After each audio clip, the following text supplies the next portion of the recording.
Didn't I? Okay. Let's see. I remember how to do this. Hello.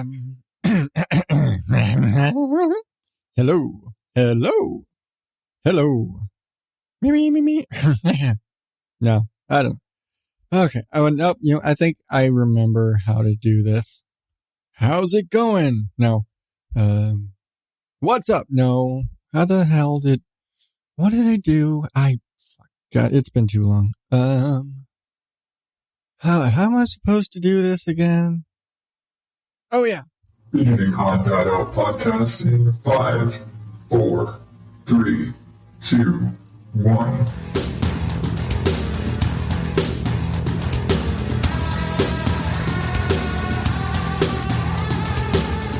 Welcome to the ODO podcast, where holy fuck, what just happened to the world? No. I am back. I am Adam Higgins, the Odd Dad Out, and this is the Odd Dad Out podcast, where I ramble and rant and I tell you about some shit that's going on in my life and in the world, and tell you about a podcast I think you should listen to. And I know I promised I was getting back to the news, but damn it, if I just didn't get caught up on the current shit and all the stuff I had was just too old. How's it going? Oh man, I'm so rusty. Oh my god, I'm so rusty at this. Now, oh god, how long has it been? Fuck. Now I say that, but I had a couple of, I dropped in a couple of times through my break, and but it's been a few months. It's been a while since I've sat down and been legit on mic and recorded a show I'm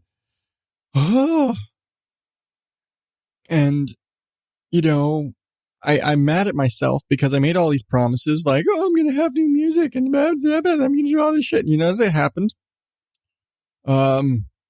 work's busy. Kids all went back to full-time, at-home distance learning right at the point where I was like, all right, the kids are back going to school. Like they were in school 2 days a week and they were home 2 days a week. And so I was able to get stuff done. And then numbers started creeping up. And so now they're all home again. And so that just kind of resulted in, not being able to get anything done. And so I wasn't able to get the music just right. And I'm pretty sure I'm going to go back. The music that I played on my little preview and rambling and everything I did, before the holidays, I'm probably going to start from scratch. The more I listen to that, it's like, sounds cool. Very cluttered, very noisy. And I need to work on it. I'm probably going to let my boys come up with something, but it's just too much there. So I'm going to work on that maybe once I have time. Hopefully my boys, should be getting back to school on the hybrid schedule in a couple weeks. The school decided that since, we just had the holidays and kids might have been, around parents or might be traveling or whatever they're doing, that they were going to stay full-time distance learning for an extra 2 weeks so that everyone's kind of, okay, we're going to isolate back at home now that everybody's settled down after the holidays. So hopefully they'll be back on hybrid model in a couple of weeks. And they're hoping that by fourth quarter, they will be back full-time on campus, which I think is really funny because it occurred to me that there's a whole group of parents at this school now who have never experienced the car line with all 9 years, with kinder through 8th grade, all on campus at the same time. None of them, because we've been on hybrid all year. So that's going to be interesting if they actually do manage to get back to that.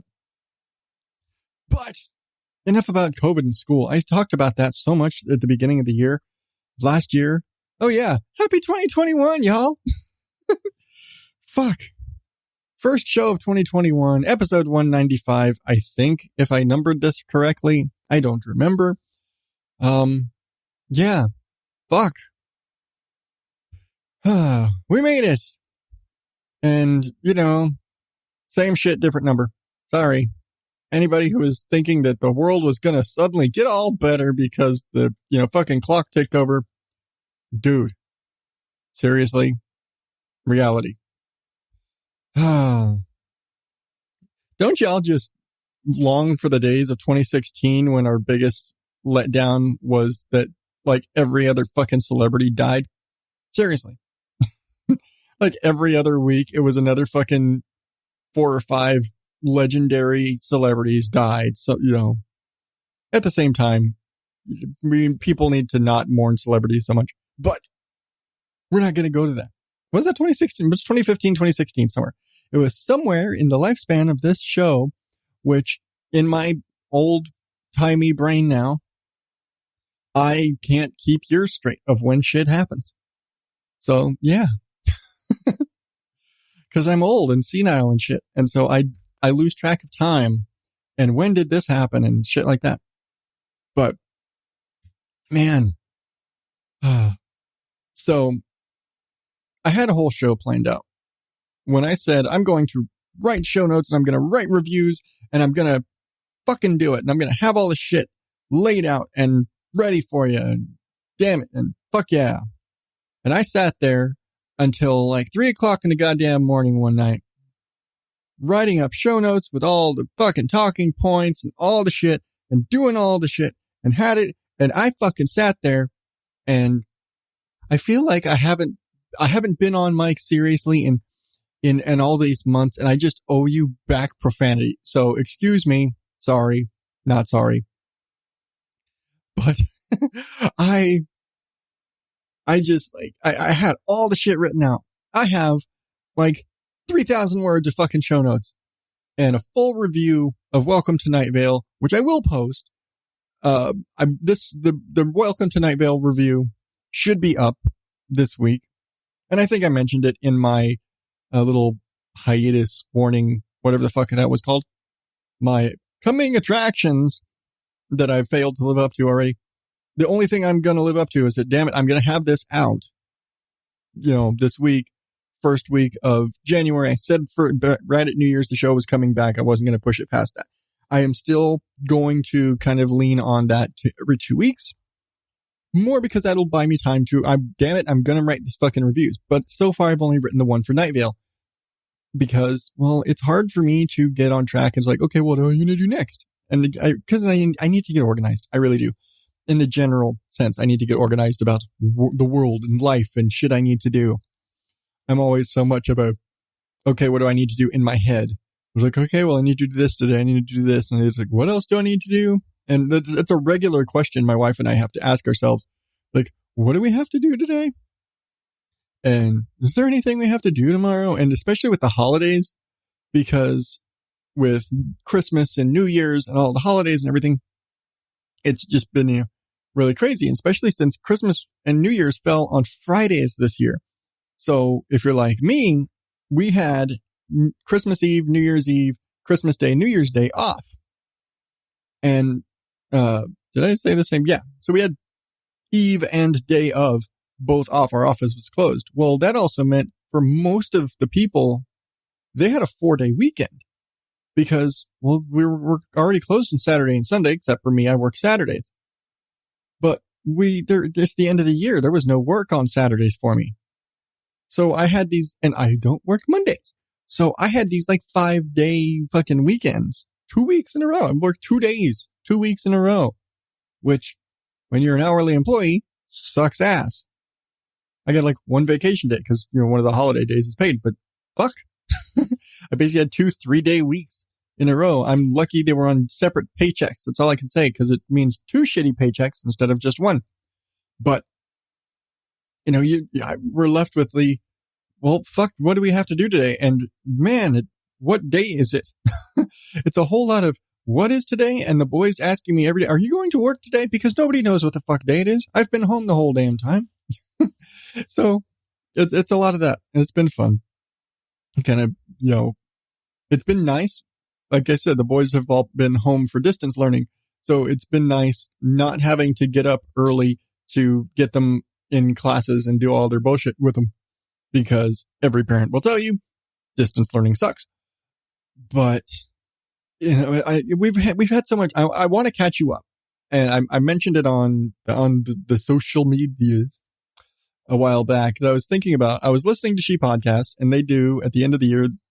I don't remember if they do that. And I feel so bad. I listened to them for like 5 years now, and I featured She Podcast back on episode 64. I remember because they commented on it and they mentioned it in their episode when they talked about it.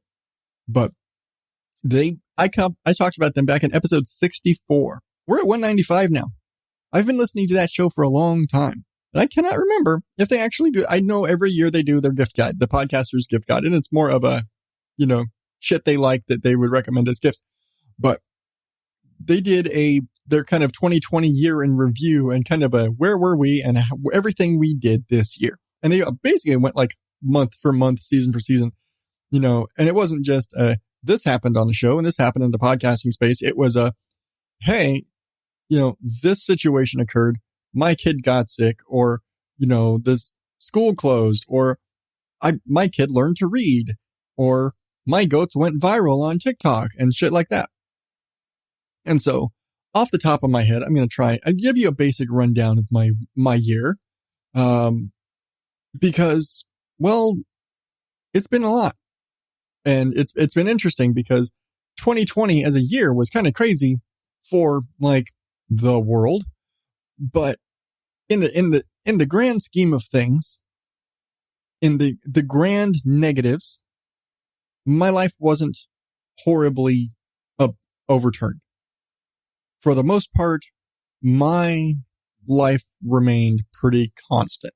And I realize I'm very fortunate in that, because there's so many people, even a lot of them, my family, whose jobs were eliminated, who, whether or not they were allowed to work, their companies downsized because of, restrictions they had to have, things like that.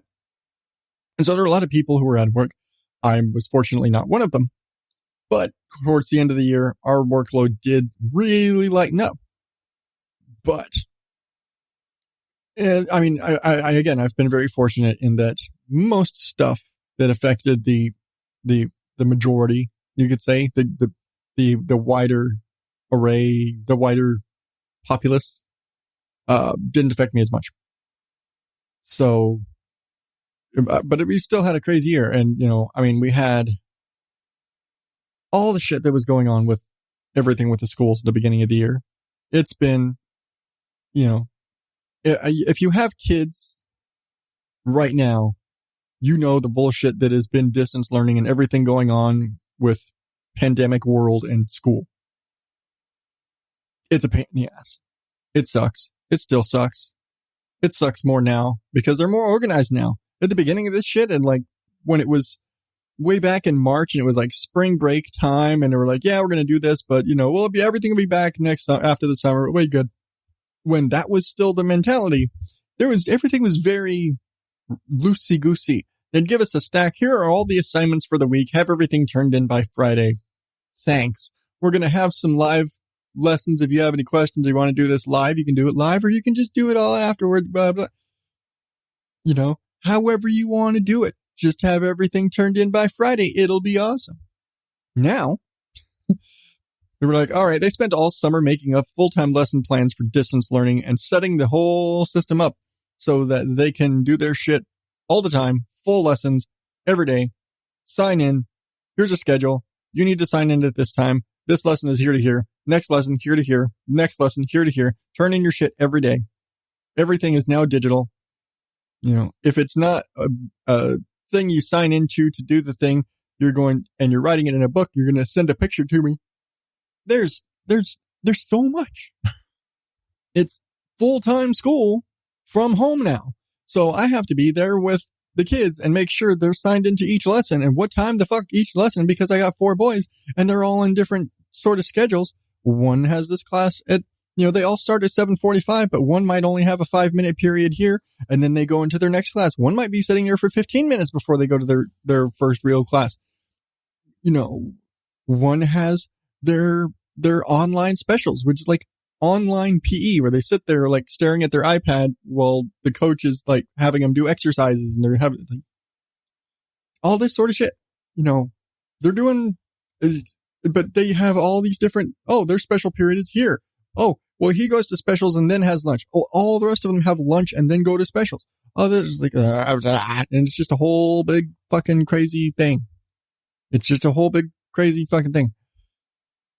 And so it's a pain in the ass. But if you're a parent right now, you're dealing with all of this same shit. And at the same time, we thought it would be a great idea to start a garden. And I've talked about my gardens extensively as we were building shit and failing until we got through the summer. And we basically, everything that we were mildly having success with up through this, we thought we're growing pumpkins. The pumpkins are doing great. Oh, and then the pumpkins died. Like we got a big heavy rainstorm and it basically flooded my entire pumpkin patch, which was like 2 plants. But it basically, I didn't know that pumpkins were super sensitive to water, and they all flooded and died and pulled all that shit out. And we were growing watermelons, and the watermelons started doing really good. We had 2 really great looking watermelons, and everything was going great. Everything's going great. And then pop, it was so hot that the moisture inside the watermelons heated up and started steaming and popped the watermelons open because I didn't have them adequately shaded. Lesson learned. Got to shade the watermelons. Fail again. So starting from like March or April, we had yet to successfully grow anything we could get. I don't think we actually had eaten anything. We did eat the busted, blown up watermelons because a couple of them were close. We're like, it's like we could see the potential flavor. We're like, I can see would have been really good had this ripened for like another month. But we, through the course of the beginning of the year, fail, all the way through the summer, all the way up until I went on break. And we decided we're going to plant a fall garden because, we live on the surface of the sun. And apparently in Phoenix, you start planting shit that normally everybody plants in the spring. You plant it in the fall after the heat's gone. And you take advantage of everything's really hot right now. So you use that to sprout your seeds. And then when it's cooler in the fall, that's where it's normal spring temperatures for everybody else that's got a gardening everything, whatever the fuck. And they base everything else on those temperatures. Well, that's our fall. And so we're dealing with 80, 90 degrees, which is very comfortable in Phoenix. That's nice for us. Hey, it's cooling down. We're out of triple digits. Well, for vegetables, it's pretty comfy, cozy temperature. And so we started having a very comfy, cozy temperature vegetable garden, and shit started growing. Son of a bitch. We planted, we tried cucumbers in the spring. They never really grew. We had nothing really got pollinated. That was a big problem we had. Nothing really got pollinated. So we ripped out our spring cucumbers after the summer. They burnt up. We decided, you know what? We're going to plant, my wife wanted peppers. She likes bell peppers. So I planted a pepper plant. Got that at the beginning of the summer. Thing nearly fucking died. Just shriveled up. Wasn't doing shit. Our garden had to get watered 3 times a day during the summer because it was so hot. I was watering it at I think it was about 6 a.m. and 6 p.m. The automatic sprinklers would go off, and I'd have to go in around lunchtime and top everything off just so it wouldn't dry out and burn up and die. But my pepper plant, I say mine, but because I take care of it, but it's like my wife's pepper plant didn't do shit all summer. We seriously thought it was dead. Our tomatoes, we had 2 yellow bell. They're like a cherry tomato. And we had some beefsteaks, and we had 1 beefsteak. We actually had 2, but I ripped one out because it just shriveled up down to stumps, and I thought it was dead. And I was about to rip out all of the tomatoes because they were all shriveled up. All the leaves are shriveled up, and we're like, well, fuck, this thing's toast. I'm just going to rip it all out and we'll go get some fresh plants. But as I was going down there and looking, I was like, wait a second, this is green. Wait, there's new growth on this? What the fuck? And so I went and trimmed back the tomatoes back down to basically where the new growth was. And son of a bitch, my tomatoes now, I have somewhere in the, before we started picking them, I had approximately 120. That was the last time I counted. No, I think I had about 150 of my beefsteak tomatoes at the time I counted, when I just stopped counting after that. And we had 40 or 50 on the yellow pears, which are way more now. But the problem with our beefsteaks is they're about the same size as our yellow pears. They are itty bitty.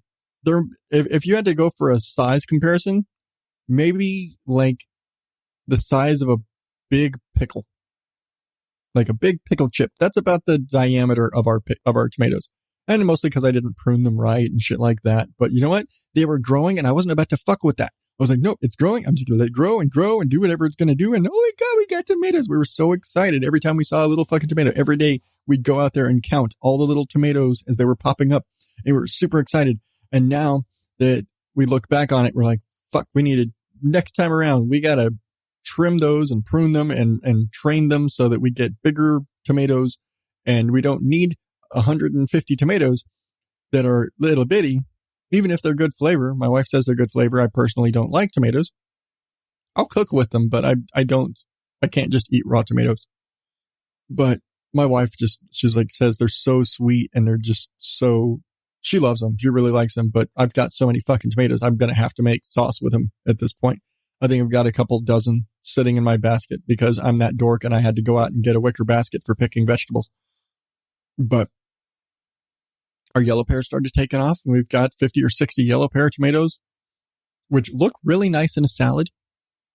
I got some romaine. I got regular green romaine and some red romaine starters. Just kind of, I guess, seedlings, like not seedlings, but like kind of starter plants at Walmart of all places, and planted those. And I've got like 9 really nice heads of romaine out there, of regular romaine. And I've got 2 or 3 red romaines, which are gorgeous. And it's funny because it was a pack of 6 and almost all of them died immediately. They just didn't survive the transplant. But I had a couple that made it through and they look really good. And they've got this deep dark color. I'm really happy with my lettuce. I'm super happy because I've been trying to grow lettuce since the very start. Come to find that lettuce is a cold weather plant. And trying to grow lettuce in Phoenix in the summer is just idiotic. But I learned the same thing about carrots. I think I mentioned it before.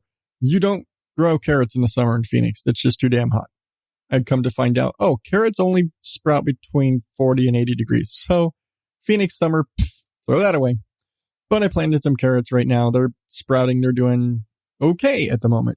I've actually had some carrots that I've had to pull out of, like, the dog started digging in the garden, god damn it, and tossed around some of my carrot seeds. So I had carrots in, like, around the lemon tree, and I had carrots out in the rocks, but I see they're growing, like they're sprouting, and I'm seeing the little stems. I'm like, fuck, why couldn't you grow in the fucking garden like this, damn it? But, it is what it is. My carrots are going to grow, damn it. I'm going to grow my damn carrots. This is like the 5th time's the charm or whatever. But I'm going to grow carrots eventually. And eventually I'm going to get to potatoes. We're going to try that in the spring. But I mentioned the peppers. Come wintertime or come fall, after the tomatoes started growing back, we started noticing the peppers started blooming again. And we started getting some more growth on the peppers. And then we started noticing little green balls. It was like, holy shit, we've got peppers.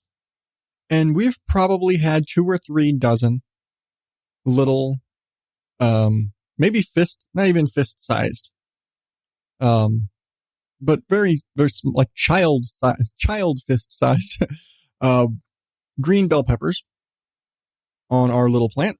And at this point, I think I've got about 18 sitting on there right now that because we don't eat them fast enough. I took a bunch to work. I've made cheesesteaks with them. I've put them in my wife's salads. I've done fajitas. She doesn't like them raw as much.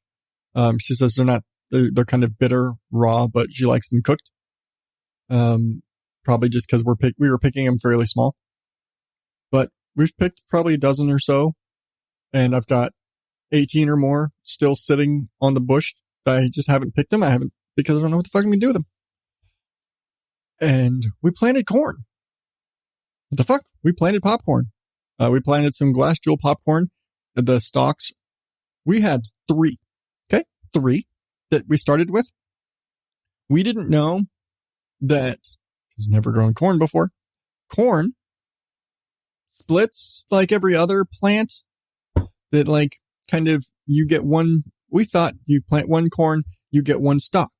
No, you plant one corn, you get like 5 stalks off of it. And so we've got like 15 stalks of corn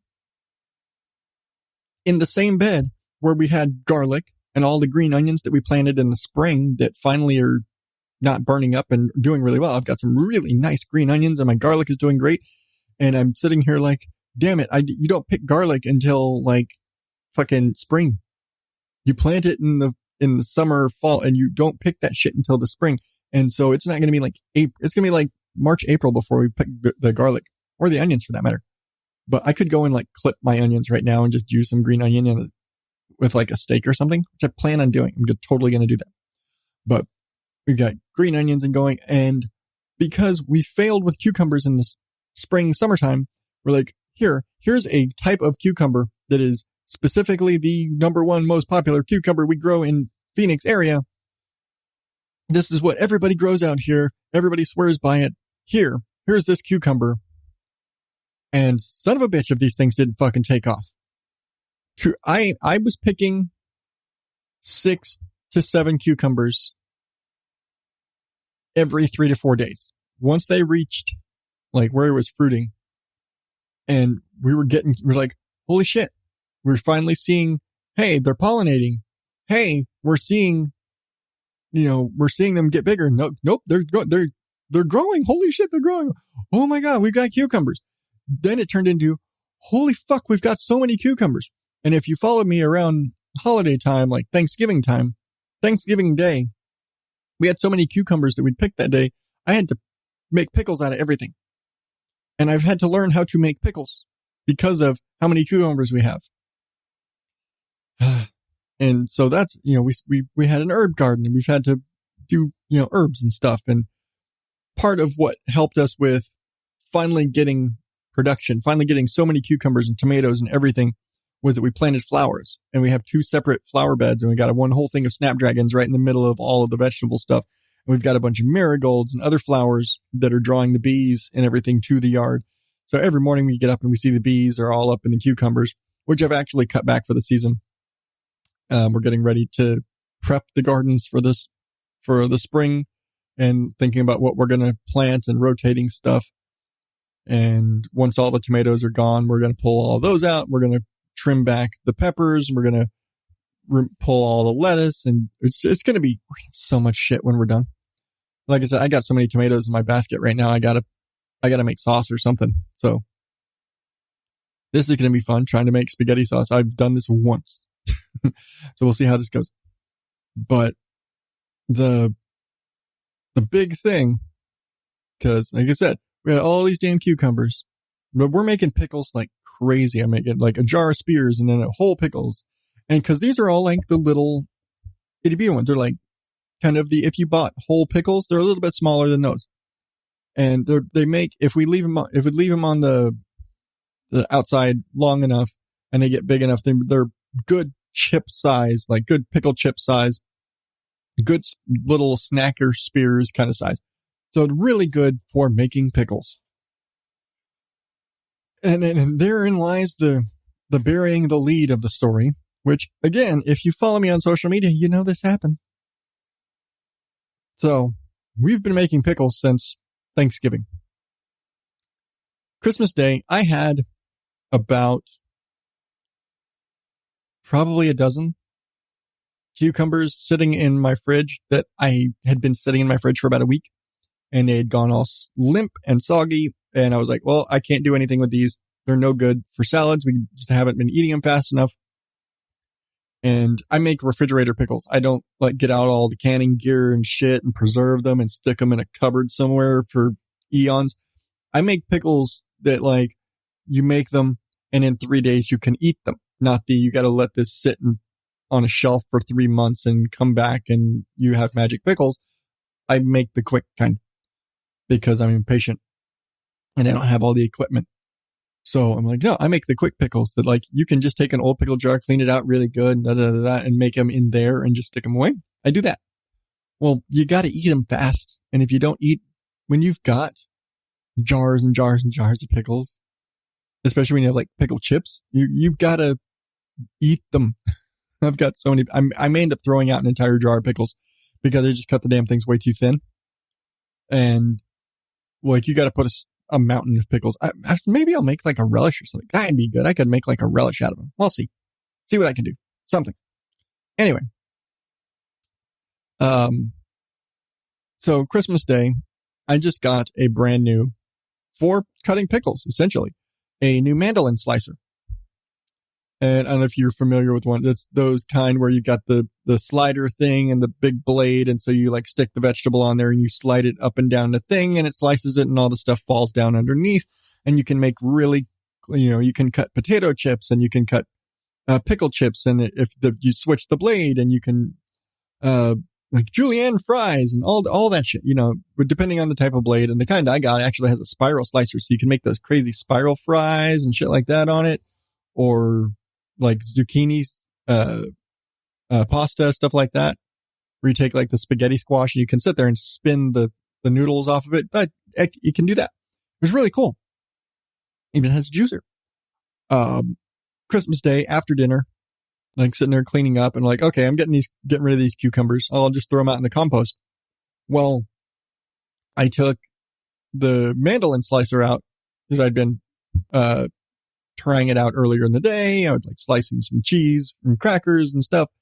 And I was like, okay, well, you know what? I'm going to go ahead and use this and slice these down because it composts better if you have smaller pieces. So I'm like, okay, I'll take this. I'll buzz all these cucumbers through the mandolin real quick. And then there'll be smaller pieces. They'll compost better. Key words real quick. I'm sitting there with cucumbers, going buzz, buzz, buzz, buzz, buzz, slice, slice, slice, slice, slice. All right. Next, buzz, buzz, buzz, slice, slice, slice, slice, slice. All right. Buzz, buzz, buzz, slice, slice, shit. And before I knew it, my hand was under the sink. I had water running. I was like, shit, I got my thumb. I don't know to what degree. All I know is that I hit the blade. And I've cut myself number of times in the kitchen. I always say, anytime you get a new knife, it's going to get a piece of you. Every knife of any quality, if it's got a sharp edge on it, it requires blood sacrifice, damn it. It wants a piece of you before it will respect you. And, well, this thing got a bigger piece of me than any blade I've ever had in my entire life. And I've owned swords. I had a 5mm straight blade cutting pickle chips. And I was not using the safety guard because I was just holding the cucumbers up and they were kind of squishy. So I had to kind of force them onto the blade.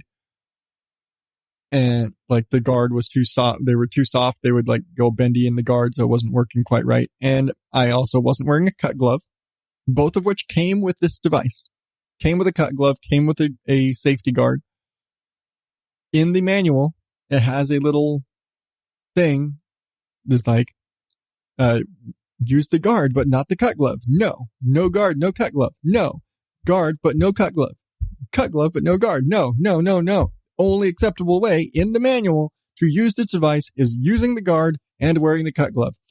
Well, my dumbass was doing neither of these, and I was being all fucking cocky and just going bzz, bzz, bzz, bzz, bzz, bzz, bzz, until the bzz, bzz. and shaved off a chunk of my middle finger knuckle and a full 5mm slice off of my thumb. Yeah. And I can feel you cringing. And I could feel you cringing as you knew where that story was going. Because I'm talking about a mandolin, I'm talking about going fast, and I talk about safety shit, and you knew that this motherfucker got a piece of my thumb. Like a big piece. Like, I now have a flat side of my thumb. Yeah, that's a thing that happened to me this week. I said this week. It happened last week. Christmas night, after dinner. Like 5-ish. I think it was about 4:30. I remember because I remember texting my brother, telling him what happened. And it had been like maybe 15 minutes. So I know at about 4:30, because we ate early, because, it's Christmas dinner. I was getting ready to clean up dishes and put shit away. And so about like 4:30 in the afternoon, this happens. And I've talked before, we have a very extensive first aid kit, just from reasons. And so I'm running water. I'm like, I need gauze. I didn't even tell him I need a Band-Aid. I was like, I need gauze. At this point, I didn't realize that my knuckle had gotten shaved. I just saw my thumb was cut. And I was like, oh, it's a lot. Normally when I get cut by something like that, it's more of the blade tapped me and there's a slice. I need to close this slice so that it doesn't get too messy, because this is really going to hurt. This took it all the way off. This went all the way through. There was 100% follow through on that cut, and it went clean off. And I'm going to give a trigger warning, and I don't do that much. You might want to jump ahead like 30 seconds here. Warning. My wife found the piece of my thumb in the blade. It was clean off. She went and opened it up and saw that there and almost threw up. Yeah. So when I'm sitting there, I'm just sitting there thinking, oh shit, I need gauze. Now. So get me a paper towel, get me gauze now. And we have a shit ton of gauze. We just buy gauze pads, but also every time one of us goes to the dentist for something and they send you home with a bunch of extra gauze, we have a ton of gauze. And we wrap my thumb in gauze. And a few minutes later, it's completely soaked through. And we have to wrap it again. And it's soaked through again. And we wrap it again. And I'm trying to stay calm. The kids are kind of freaking out. My wife is kind of freaking out. And I'm trying to stay super calm because I just lost a chunk of my thumb and I don't know how to react. I'm just trying to get this to stop bleeding right now. And we eventually get to a point where all right, I think it stopped bleeding. Have it all wrapped up and bandaged up. All right. I think it stopped. At this point, I have 2 huge thick layers of gauze and my whole thumb is wrapped with tape. And all right. Ow. And I'm sitting there and I'm just sitting there on the couch trying to calm down because I realize as much as I'm pretending to be calm, my heart is still racing. Just the situation, my heart is racing. Even if I'm staying calm outside, I'm not panicking, but I can feel my heart racing. My blood's pumping. My thumb is throbbing. I can feel this. And so I am I'm going to sit here and calm down. I need to calm down so that it won't bleed. All right. And I look and I start seeing it coming through the gauze again. And again, this is double layered. So I start seeing it coming through. Shit, I need to change this out again. By this point, it's been 45 minutes. No bullshit. Meanwhile, my wife has been on the phone trying to find urgent care. Trying to find if there's an urgent care around that's open because it's Christmas Day. Nope. Every single one's closed. So we're like, shit, what are we going to do? I think I might need stitches. I might need something done about this. At the very least, I need this professionally bandaged because whatever we have is not working. I don't know what they might be able to do. Maybe they've got a liquid something they can use that'll close it all up. Whatever they have at a hospital or at the urgent care or whatever to do, I think I'm going to need this because it's still bleeding pretty bad. So go to the bathroom because at this point my wife is still kind of freaking out. I'm like, all right, baby. And I get up and I walk to the bathroom. She's like, are you okay? I was like, what's going on? I was like, I need to change this now. Like, do you need help? Like, I'm going to try and do it because I was trying to keep her out of it because she's not great with blood. And then the whole, finding the blade, all that stuff. So she held on better than I expected her to because I knew how I could tell even if she listens to this, she's going to find it very uncomfortable. She actually has like her empathy level is so off the charts. She experiences physical pain when I talk about experiencing physical pain, or if she like looks at my thumb, she will experience like physical pain from it. So her trying to help me through this whole thing was very difficult for her. So I'm trying to patch myself up. I can't. I go and take the gauze off because I can see it's starting to bleed through. And I told you it was double layered. The outside layer starting to bleed through. The inside layer completely soaked. And when I go to, by this point, it's like, okay, it's been a while. It's starting to scab. Well, the scab is bonded to the gauze. And my thumb is soaked. Like the gauze is completely soaked because it's been bleeding so much. And so I have to take it off and switch it out. I have to clean it all up. As soon as I take the gauze off, it just starts running. It's like I could have wrung out the gauze. It was so saturated. And I had to take that off, run my hand under water, just rinse my hand off to get everything cleaned off, even though I knew it was going to hurt from the water hitting it. And I rinse all this off and try and grab a paper towel or tissues or something to dry my hand enough so I can try and get a Band-Aid, get something else on it. And we grab another gauze pack and some medical tape and double wrap it again and get it just really tight and covered. And it slowed my heart rate had slowed down. So I was like, okay, it's not bleeding as bad. But basically we realized the problem was anytime we opened it up, it's going to bleed and it's going to soak. But anytime we open it up, that's going to rip off any scab that's there. It's going to open it back up as soon as we open it up. So no matter what, we have to go to the hospital. I have to go to the hospital. And at this point, I didn't realize how much blood I would have had to have lost from this because of how long it had been bleeding so much. But she did say I was starting to get pale. And she was concerned about my ability to drive myself to the hospital, which I ultimately did. And the last wrapping after that whole incident in the bathroom lasted.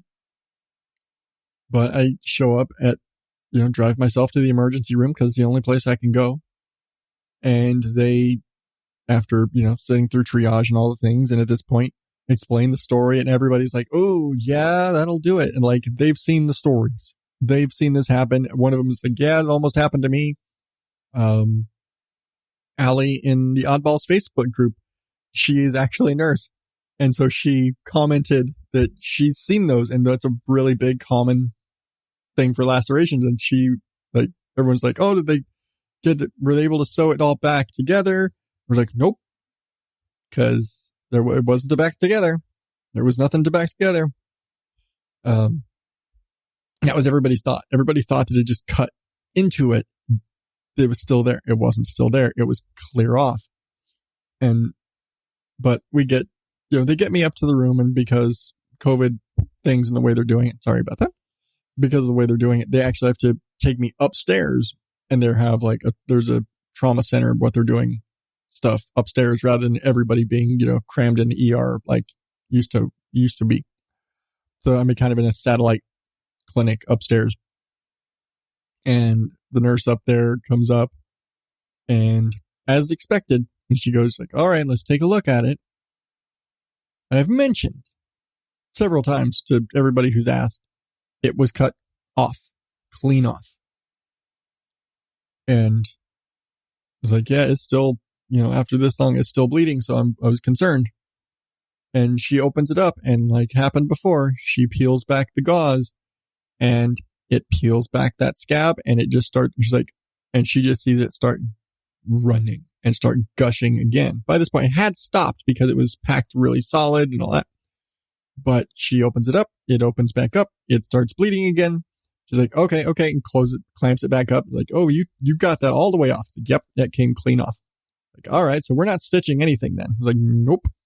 Like, all right, I know something we can do to try and close this up. And so she grabs a stuff called Surgicel, which is like a cellulose material, kind of like a fake skin type stuff. Kind of works as kind of a coverage, I guess. I forget exactly the terminology, but if you know medical stuff, it's Surgicel. And then she said, like, we're going to try and seal it, and we're going to use silver nitrate.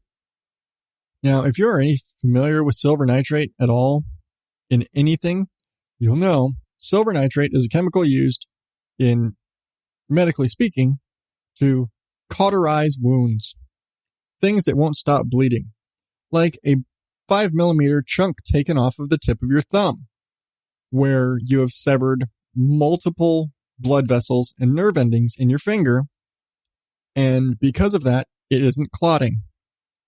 And it's done fucked up. Basically, that was the gist of it, is that the cut was so deep that the nerve endings and the blood vessels in the tips of my fingers, and your fingers have a metric fuck ton of blood vessels, were severed.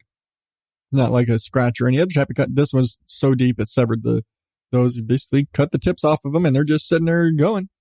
And so it just was going to keep bleeding until they took care of it. So silver nitrate chemically cauterizes wounds. It is also the single most painful experience I've ever had in my entire life. And I've had kidney stones.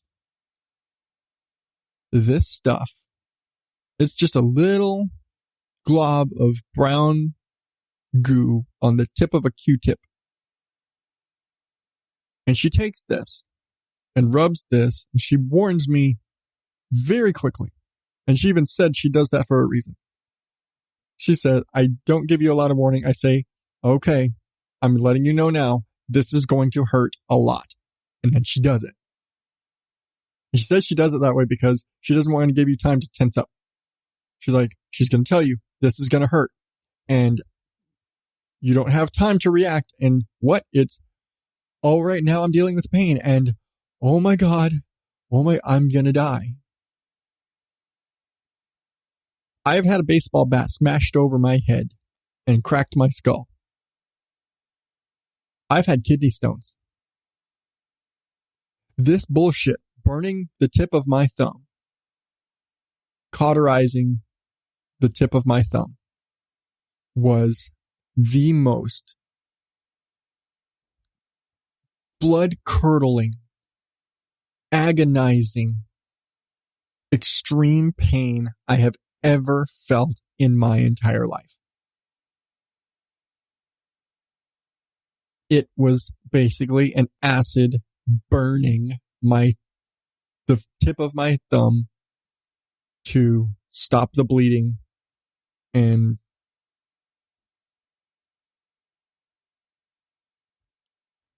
it kept feeling that way the rest of the night. The feeling of the burning and the twitching and the pulsing and the throbbing did not stop until I got up the next morning. And she put that stuff on there to do that. And then she put the Surgicel stuff on top of that and wrapped it and basically taped it down. So any blood that was still did kind of, it basically created like this burn scab. Have you ever seen someone cauterize a wound? Normally you see shit like, oh, you were shot with an arrow, and they take a big hot poker and stick it in there, or like something like that. Or, oh, we need a big hot plate and they have to cauterize the wound. Otherwise it's going to keep bleeding. It felt like that fucking shit. It felt like that fucking shit on my thumb. The most extreme, burning, agonizing pain in that one spot. I was like, fuck it, take the thumb, fuck it, just take it, just hack the thing off because it is not worth this pain. But I fucking did it. And then she put the stuff on it and bandaged it up. And because knives, I had to get a tetanus shot. So then my arm was all fucking throbby as fuck. And of course it had to be in the same arm. More because I have a mole on my other arm, and so I can't get shots in that arm. And for those of us playing the home game, it was my right hand. I'm right-handed. So trying to do shit right now with my thumb all fucked has been a pain in the ass. I've had to like do shit like put my wallet in my left pocket, my phone's in my left pocket, having to do so much stuff left-handed right now is so weird, and not being able to use a lot of thumb pressure is really weird. But that pain of that the whole night, just throbbing, and it hurt so much. And she said, keep this bandage on here for 48 hours. Sunday night, you can take this bandage off. So I could, according to the nurse, I could take the tape and the packaging, the bandaging and the Surgicel, all the stuff could come off on Sunday. By then, the scabbing and everything should have set. Everything should be healing. It should be good. Okay. I go Sunday night. It's like 8 o'clock at night. I'm getting ready for bed. We've had dinner. Okay. I've kept all the stuff on all days for 2 days. All right. We're all right. Okay. I go to take the bandage off because at this point, I've been trying desperately to keep from getting all this wet because I don't know what's going to happen. Even though, they send you home with extra tape and extra Surgicel stuff and extra gauze and extra bandages and all the extra stuff in case this starts bleeding again. She was like, it shouldn't start bleeding because this worked. It closed it up. It wasn't bleeding when you were here. Short of anything happening to it, it shouldn't start bleeding again. But if it does, come back. Because we got some other stuff we can try. But it didn't start bleeding on its own. But when I took the bandage off, remember how I was talking about the gauze sticking before? It stuck. And so when I took the bandage off, some of it was stuck around the edge of the injury, ripped. And it was like that whole sensation of the burning and the throbbing all over again for another night.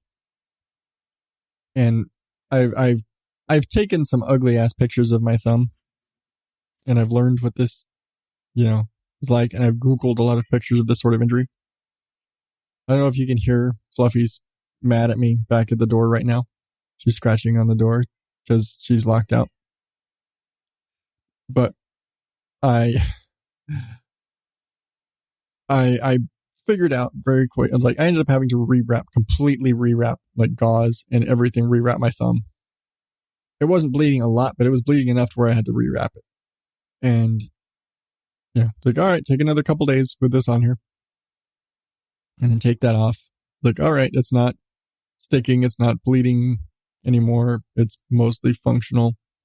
All right, let's air this out so it can kind of scab over. And, you had that Band-Aid effect where you stick a Band-Aid on something and under the Band-Aid, it kind of sweats and it gets soft and pliable and stuff when you have like a cut or a scar or something. And so it doesn't scab really hard. And so you end up like, it's all soft and mushy underneath. Well, I had been wearing Band-Aids, and the thing on my thumb, if I left it open and let it air dry out and kind of harden over, basically kind of feels like a callus. It kind of feels like I just have a Band-Aid on the tip of my thumb that won't move. But if I put a Band-Aid on it, it gets soft and suddenly it gets fucking sore as hell and it hurts like hell. And I take the Band-Aid off and it's all mushy and soft and pliable. and the scab is, it hurts like hell, but it's like not a scab. And I realize it's kind of a gross description, but I basically kind of resolved to, I can't put any Band-Aids on it because the Band-Aids aren't letting it scab over. They're kind of messing with it and making it soft and painful. And so like, nope, I just got to deal with the callousy feeling and be careful not to bump it. Of course, I've bumped into fucking everything because of course, when you're injured, you bump into fucking everything. And the other night I was going to bed and walking back to the bedroom, and the dog kind of, could say, hip checked me. And I go and kind of knock into the corner of the wall. Well, what goes straight first into the wall? My thumb. Smashes into the wall, scrapes the side, and I look down and my thumb is just bleeding like a bitch because it basically scraped the scab off of my thumb. And I look at the wall and there's a big bloody streak on the wall because of how I fucking hit. And I'm just sitting there and my wife is already gone to bed and she's like, "You okay? Are you bleeding?" She's trying to stay out of it while also being concerned. I'm like, "You okay? Are you bleeding? You got it under control? Do you need any help?" And I realized I sound way more sarcastic than she actually was. She was actually concerned. She also didn't want to be any part of it if she didn't have to be because blood and gross. But I, cleaned it all off and dried it all off and got a towel and blah, blah, blah, and wrapped and put a Band-Aid on it. But short of that, otherwise, I've been keeping it, letting it air dry and all this stuff. And it's ugly and flat and weird. But I'm doing it. It occurred to me today that the area of my thumb that got cut is almost precisely the area of my thumb necessary for playing guitar, because that's the part of your thumb where you put a lot of the pressure when you're picking or holding a pick. It's like the corner top of my thumb. So I'm going to have to hold a pick differently from now on. My wife says I should grow my nails out and learn finger picking. I was like, I've been playing guitar for 20 years. I'm not going to learn finger picking now. I'm just not. Sorry. I realize I should have figured this out when I was 15, but I didn't. And so now I'm kind of stuck. But yeah, that's what I've been doing. Meanwhile, picking fucking cucumbers like crazy. And I've still had to use that mandolin. The next day, nobody fucking touched it. Nobody touched it. After my wife opened it up and looked at it, she set it down. She left it on the counter. Nobody touched it. So after going to the hospital and doing all the things and getting up the next morning and all that stress and all that shit and craziness and the pain I was in all night because of my thumb, I get up in the next morning and I have to clean this fucking thing because it's still full of those cucumbers I was slicing and the blade's all gross and it wasn't bloody or anything, so fortunately, but it's all gross and cucumbery and I need to clean it and I need to put the whole fucking thing away. And nobody else is allowed to touch it. My wife wants nothing to do with this. She's afraid to touch it after it took a piece of me. No way in hell the boys are going to touch it. So I have to go and clean this thing. And I was literally shaking. No bullshit. I'm literally shaking as I'm having to clean this thing. And I am wearing a cut glove on my thumb is all bandaged up and like super layered thick at this point, because it had the hospital gauze and all the shit and it's all bandaged up. And then I had a rubber glove over, it's a vinyl glove over that. And I had my hand in the cut glove. And we have these big blue, gray, dishwasher gloves. I don't know if you've seen the kind that have the like silicone gloves for washing dishes. They got all the little nubbies on it so that you can just put the soap in and it's kind of like a big scrubby. Very helpful. Really good for washing your pets. That's another thing. But I'm wearing all this stuff so I can clean this thing and put it all away. I realized I was shaking just putting it away and putting the blades back in the little box and putting the whole thing up on the shelf. And I realized just holding it that I was physically shaking, trying to clean this device after what happened the night before. And I've actually used it a couple times since then. I got some sausage and cheese from work as a gift and I used that to slice them. It's a very nice device. I've wanted one for a long time. And I'm sure once my thumb is healed completely, I've probably got another 2 weeks before I feel like I'm back to normal functionality again. And I'm not worried about bumping into shit and it being so, because my fingertip is really bruised. That's really the biggest bitch of it right now. My fingertip is very bruised. And I think it's just from this whole sensation of everything. But it's been a bitch. And I didn't mean to talk for an hour. It's been the gardening thumb hour. My green thumb is now flat. But what a mix of subject matter this week, huh? I'm okay. I'm still a little spooked using my mandolin, but damn it, it's got a really nice blade that'll be really good for cutting potato chips or pickle chips. And I've got a bunch of fucking cucumbers in my fridge right now that we finished picking the whole thing for the season. And I got to use these fucking cucumbers somehow. So I might just make spears. Fuck it. They're easier. They're faster to eat. But that's the pickling thumb hour. That reminds me. I'm not going to get into it. Have you heard of that bar where they put a thumb or a toe or some shit in this drink? Yeah. It's like some dead, severed fucking toe and they stick it in a drink and bleh. Gross. Yeah. But yeah, I'm all right. I still have my fingers for the most part. Everybody's being dicks and like my brothers are like, oh yeah, man, 2 thumbs up. Oh wait, fuck you. My wife just randomly send me fucking 2 thumbs up memes and shit. Fuck you. You guys suck. But I'm all right. Still working, still doing my shit. Had to take an extra night off of work because I was supposed to be working alone and I had a very sensitive hand at the time. But that's the way the cookie crumbles, or wherever the fuck they say. And I realize I've gone on for an hour and I've bullshitted a lot, like I do. I just wanted to get back on mic. I really did. I wanted to get back in the swing of things and telling stories and bullshitting. And I've got so many stories. I've got the last, 4 months of bullshit that we've done to talk about ever since we went on vacation. We went on a vacation. It was really fun. I'm going to tell you about it later. And I'm sitting here in my little bubble of, do I fulfill the promise of stories, news, podcast reviews, and fucking having them every damn week? I'm going to have, because I said I was going to do it. I said, I'm going to have them, all these parts. I'm going to put in the fucking work. Or do I just say, fuck it? I'll do the reviews on the website. Maybe I'll record my thoughts and maybe release them separately. I don't know. And have the show be my stories and be my ramblings, because you and I know fucking well, I have a hard time stopping. It's been an hour. I went from school to gardening to, hey, my thumb is nubby. I've been talking for an hour and it's been rather effortless.